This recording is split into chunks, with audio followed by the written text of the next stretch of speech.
Hello friends, कैसे हैं आप सब। दोस्तों, ये हिस्ट्री का प्रैक्टिस सेट 12 है, ठीक है। और ये मैंने एक स्पेसिफिक टॉपिक से चुना है जिससे बहुत सारे सवाल आए हुए हैं आपके एग्ज़ाम में।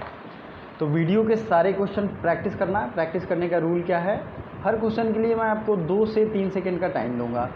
उसके बाद आप उसको लाइव कमेंट करोगे, लाइव आंसर बताओगे, ए है, बी है, सी है या डी है।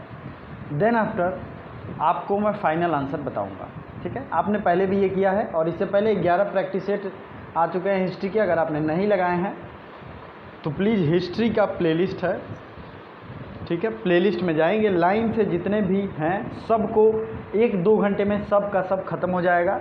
आपको सब लाइन से मिल जाएगा, लगाना चाहिए। साथ ही साथ हिस्ट्री का इम्पोर्टेंट चैप्टर भी वहाँ आपको मिल जाएगा। तो चलिए शुरू करते हैं। पैगंबर हज़रत मोहम्मद साहब का जन्म कहाँ हुआ था, ठीक है, ये कब हुआ था, सॉरी, तो ये हुआ था, आपको बताइए। ऑप्शन है 470, 570, 642, 632। तो ये है 570 ईस्वी में। कई बार ये एग्ज़ाम में डायरेक्टली ईस्वी पूछा गया है। अगला क्वेश्चन है, भारत पर पहला मुस्लिम आक्रमण किस वर्ष हुआ, ठीक है। और ये हिंदी और इंग्लिश दोनों भाषा में है। तो अगर आपको इसकी पीडीएफ चाहिए, पीडीएफ लेके आप और भी प्रैक्टिस करना चाहते हैं तो please one day exam point channel को सब्सक्राइब करें। सब्सक्राइब करने के साथ साथ बेल आइकन को भी दबाएं और उसका टेलीग्राम ग्रुप ज्वाइन करें। वहाँ पे इस चैनल से ज़्यादा चीज़ें अवेलेबल हैं, ज़्यादा पढ़ सकते हो आप, बहुत बेटर आपकी तैयारी हो जाएगी। वन डे एग्ज़ाम पॉइंट का लिंक डिस्क्रिप्शन में दिया गया है, ठीक है। भारत पर पहला मुस्लिम आक्रमणकारी ये कौन था, तो 711 एडी में था, 711 ईस्वी में। और एक चीज़ और है, याद रखिए, कहीं कहीं आपको 712 भी मिलता है, लेकिन 712 में जीत हो गई थी, 711 में अटैक हुआ था, ठीक है। इस चीज़ को पहले आप अपने दिमाग में सेट करो। तो अगर 11 और 12 दोनों ऑप्शन है तो 11 इज़ द राइट आंसर। अगला है, मोहम्मद बिन कासिम द्वारा सिंध विजय कब हुई। Muhammad bin Qasim invaded Sindh on which year. तो ये ईयर है, कब है बताइए। देखते हैं कितने लोगों का लाइव सही होता है। तो इसका राइट आंसर है सी। सी जो है, इस साल में मोहम्मद बिन कासिम ने 712 ईस्वी में विजय कर ली थी, ठीक है। सिंध का राजा कौन था, पोरस था। और इसने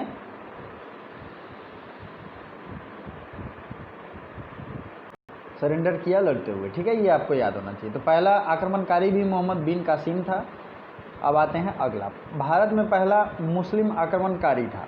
अब तो आप इसका राइट आंसर जानते हो, मैंने अभी ही बताया। तो प्लीज़ बता दो क्या होगा।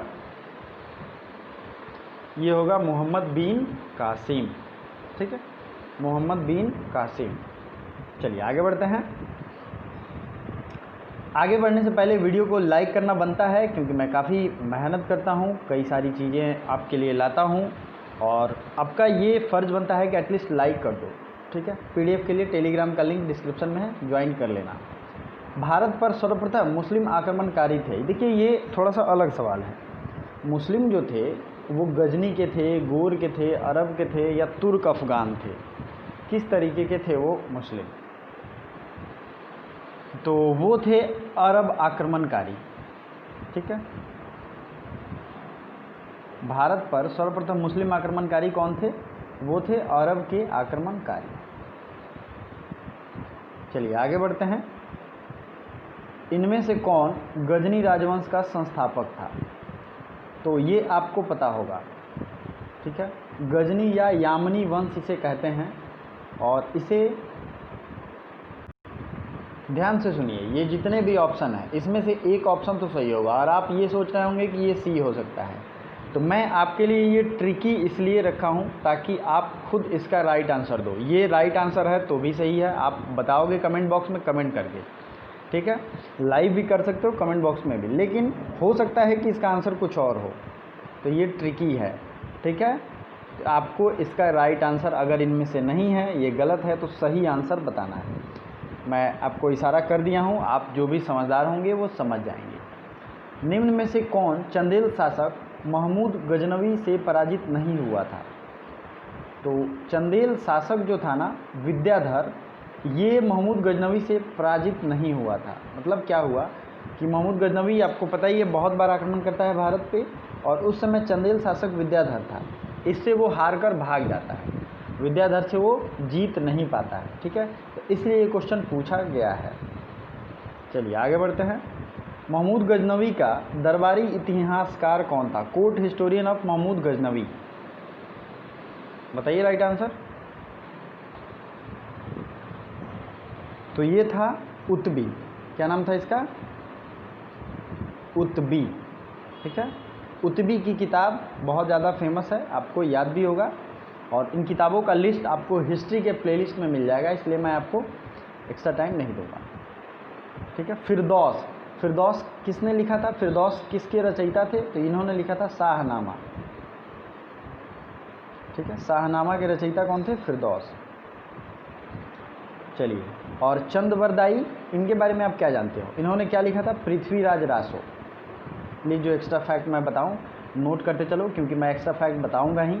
तो पृथ्वीराज रासो लिखा था चंदबरदाई ने। पृथ्वीराज चौहान और किसके किसके बीच ये लड़ाई की बात है? मोहम्मद गोरी, इसके बीच जो लड़ाई हुई थी और इन्होंने हत्या किया था, उसके बारे में ये बात कही जाती है। चलिए, शाहनामा के लेखक फरिश्ता किसके दरबार से संबंधित हैं? तो बताइए राइट आंसर। तो शाहनामा के लेखक जो फरिश्ता थे, ऑथर ऑफ शाहनामा, और ये किसके कोर्ट में थे? तो इनके कोर्ट का नाम क्या था? महमूद सुबुक्तगीन, महमूद गजनवी, मोहम्मद गोरी। राइट आंसर होगा महमूद गजनवी, इसलिए मैंने आपके लिए सहूलियत के लिए यहाँ पे लिख दिया है, Mahmud Ghaznavi is the right answer. Shahnama के लेखक कौन थे? तो शाहनामा के लेखक, यहाँ भी ये आपको ट्रिक के लिए गलत दिया गया है, इसके लेखक हैं फिरदौस। ठीक है, पुराणों का अध्ययन करने वाला पहला मुसलमान कौन था? तो सबसे पहला मुसलमान, ये बहुत बार क्वेश्चन पूछा गया है, जिसने पुराणों को अध्ययन किया था वो था अल-बिरूनी। क्या नाम था? अल-बिरूनी। और इसने सबसे पहले पुराणों का अध्ययन किया था। दारा शिकोह ने क्या किया था? दारा शिकोह को द्वितीय अकबर कहते हैं, ये भी क्वेश्चन पूछा गया है। इसने भी जितने भी पुराण वेद इन सब को फिर से ट्रांसलेट कराया था दारा शिकोह। अबुल फजल, अबुल फजल कौन था? अकबर का दरबारी कवि था। ठीक है, और इसकी किताब का नाम क्या है? आईने अकबरी। आईने अकबरी। ठीक, अच्छा, अब नेक्स्ट चीज़ है बदायूनी, अब्दुल कादिर बदायूनी, इसने रामायण का अनुवाद किया था। ठीक है, चलिए आगे बढ़ते हैं। महमूद गजनी के साथ भारत आने वाला प्रसिद्ध इतिहासकार कौन था? तो महमूद गजनी के साथ भारत आने वाला प्रसिद्ध इतिहासकार जो था वो था, बताइए कौन था? ये था अल-बिरूनी। अल-बिरूनी महमूद गजनवी के साथ आया था भारत। ठीक है, अल-बिरूनी भारत में आया था 10वीं शताब्दी में, 9वीं शताब्दी में, 11वीं शताब्दी में, 12वीं शताब्दी में। तो मोहम्मद गजनवी का आक्रमण होता है 1030 ईस्वी तक। तो जाहिर सी बात है इसका राइट आंसर आप लोग समझ गए होंगे, ये है 11वीं शताब्दी में। मतलब जो 1030 होगा तो ये 10 नहीं होता है, ये एक शताब्दी ज़्यादा होता है। जैसे हम लोग 2020 में हैं तो इसे 21वीं शताब्दी कहते हैं।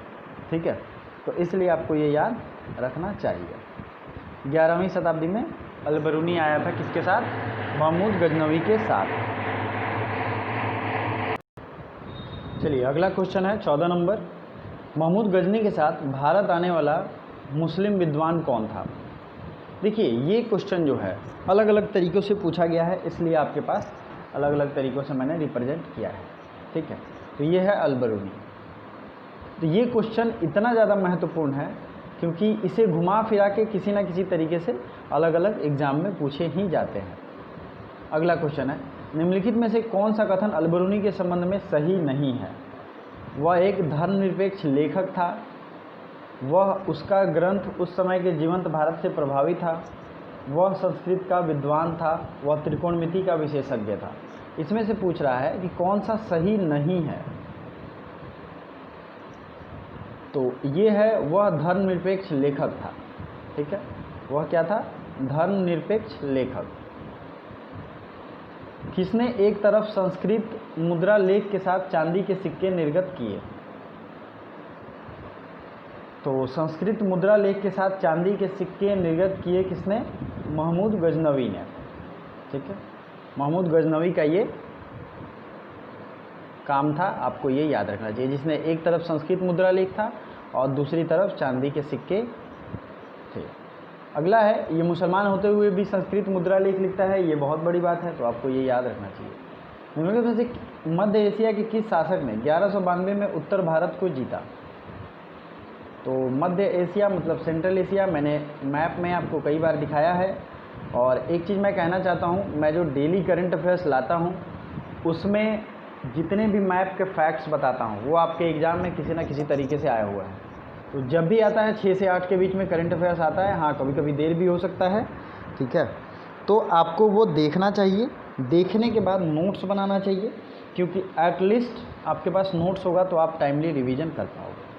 तो 1192 में मोहम्मद गोरी ने आक्रमण किया था। अब इसकी कहानी आप लोग जानते होंगे। 1191 में तराइन की प्रथम लड़ाई होती है, जिसमें मोहम्मद गोरी हार के भाग जाता है राजपूतों से, पृथ्वीराज चौहान से। फिर वो 1 साल बाद अटैक करता है तराइन की द्वितीय लड़ाई में, ठीक है, 1192 में, जिसमें उसे धोखा दे देता है उसका प्रिय मित्र जयचंद। तो दो युद्ध आपको रिवीजन हो गए, और इसमें हार जाता है पृथ्वीराज चौहान, मोहम्मद गोरी जीत जाता है। ठीक है, फिर 1194 का एक और युद्ध है चंदावर का युद्ध। ये प्लीज़ आप लोग याद रखिएगा, क्योंकि ये भी एग्ज़ाम में पूछा जाता है। तो 3 युद्ध की मैंने बात कर दी, अब आप समझ गए होंगे, कॉन्सेप्ट क्लैरिटी जरूरी है। मोहम्मद गोरी का सबसे पहले किसने पराजित किया? अब तो इसका आंसर आप लोग जानते हैं, लेकिन उस पृथ्वीराज चौहान से पहले भीम द्वितीय से भी वो हारा था। ठीक है, भीम द्वितीय से भी हारा था। तो अगर पृथ्वीराज चौहान और भीम द्वितीय भी हो ऑप्शन में, तो इसमें भीम द्वितीय को राइट करना है, नहीं हो तो पृथ्वीराज चौहान सही होगा। मोहम्मद गोरी ने जयचंद को किस युद्ध में पराजित किया था? तो मैंने अभी बताया है, इसका राइट आंसर देखते हैं कितने लोगों को पता है। तो इसका राइट आंसर है चंदावर का युद्ध। राइट आंसर क्या है? चंदावर का युद्ध। चलिए, निम्नलिखित में से कौन राजा मोहम्मद गोरी द्वारा चंदावर के युद्ध पराजित किया गया था? तो अब बताइए, चंदावर के युद्ध में कौन पराजित हुआ था? इस क्वेश्चन का आंसर आप लोग बताते रहिए। तब तक मैं एक चीज़ कहना चाहूँगा, क्या आप लोगों को पॉलिटी के और प्रैक्टिस सेट चाहिए? तो आप लोग प्लीज़ कमेंट करके बता दो कि हाँ सर पॉलिटी का प्रैक्टिस सेट ले आइए। और मैं इंटरेस्ट देखना चाहता हूँ, बहुत लोग इंटरेस्टेड होंगे तो मैं ज़रूर लेकर आऊँगा। और पॉलिटी के, हिस्ट्री के, ज्योग्राफी के सबके बहुत सारे प्लेलिस्ट पहले ही आ चुके हैं। 25 प्रैक्टिस सेट पॉलिटी के आ चुके हैं। तो अब वक्त आ गया है उन सबको रिवीजन करना। राधे मोहन हो सकता है इस वीडियो को देख भी रहे हों। राधे मोहन का मुझे ये तरीका बहुत अच्छा लगा कि उन्होंने पहले से सारे प्रैक्टिस सेट लगाए हैं। अब एग्ज़ाम नज़दीक आ गया है तो वो 2x पे करके 2 गुने रफ्तार में सारे प्रैक्टिस सेट को फिर से चेक कर रहे हैं और अपना आंसर कमेंट कर रहे हैं। मतलब ये तरीका इतना फ़ायदेमंद है कि आपका ऑटोमेटिक रिवीजन हो रहा है। ठीक है, आपके स्कोर भी बढ़ रहे हैं। अगर उस तरीके के क्वेश्चन आए हुए हैं आपके एग्ज़ाम में और आएंगे भी, तो आपका गलत होने का संभावना नहीं रहेगा। तो वक्त आ गया है, सारा प्रैक्टिस सेट 1 से 2 दिन का चीज़ है, और अगर आप प्रैक्टिस सेट देखोगे तो आपको कमियां भी पता चलेंगी, आप उस चीज़ को रिवीजन करके जाओगे। तो Radhe Mohan, thanks for that. अच्छा लगता है जब आप इतनी मेहनत करते हो, और आपका सिलेक्शन ज़रूर होगा। मैं रिज़ल्ट आने के बाद अपने चैनल पे कम से कम 20 लोगों का लिटिल इंटरव्यू लूँगा, और बहुत अच्छे अच्छे प्राइजेस भी दिए जा सकते हैं। तो आपको तैयारी करनी चाहिए। चलिए, अब बात करते हैं 21 नंबर क्वेश्चन की। 1194 के चंदावर के युद्ध में मोहम्मद गोरी ने किसे हराया था? तो ये हराया था जयचंद्र को। युद्ध जिसमें भारत में मुस्लिम शक्ति की स्थापना हुई। देखिए, मुस्लिम शक्ति की स्थापना मोहम्मद बिन कासिम 712 में आक्रमण करता है, लूटपाट करता है और वो चला जाता है, ठीक है। लेकिन उसके बाद 1191 में मोहम्मद गोरी जब आता है और 1192 में वो फाइनली जीत जाता है, उस टाइम पे ये मुस्लिम शक्ति की स्थापना पूरी हो जाती है। तो ये इसका सेकंड राइट आंसर होगा। किस मुस्लिम शासक ने सिक्कों पर देवी लक्ष्मी की आकृति बनी है? तो ये है मोहम्मद गोरी। मोहम्मद गोरी के सिक्कों पर देवी लक्ष्मी की आकृति बनी है। मोहम्मद गोरी के किस देश ने बंगाल और बिहार पर विजय प्राप्त की? तो मोहम्मद गोरी का एक चेला था, एक तरीके से कह सकते हैं, बख्तियार खिलजी, इसने बंगाल और बिहार पर विजय प्राप्त की। ठीक है, बंगाल और बिहार पे। बिहार पर पहला मुस्लिम विजेता कौन था? तो यही था बख्तियार खिलजी, बख्तियार खिलजी। अब आपके लिए जो मैंने क्वेश्चन पूछा था आपसे, ठीक है, कि जो क्वेश्चन मैं पूछा था गजनी डायनेस्टी का फाउंडर कौन था, मैंने ये कहा था कि ये आंसर सी सही भी हो सकता है, नहीं भी हो सकता है, लेकिन जो भी सही है फुल डिटेल आप लोग कमेंट करके बताओ। ये मैंने ट्रिकी इसलिए रखा है ताकि आप लोग कंफ्यूज हो और गलती करो। फिर भी देखना चाहता हूँ क्या नॉलेज है आप लोगों की, और इस तरीके का और प्रैक्टिस सेट चाहिए तो ज़रूर कमेंट करें, और कमेंट करेंगे तभी मैं लेके आ पाऊँगा। Thank you so much for watching.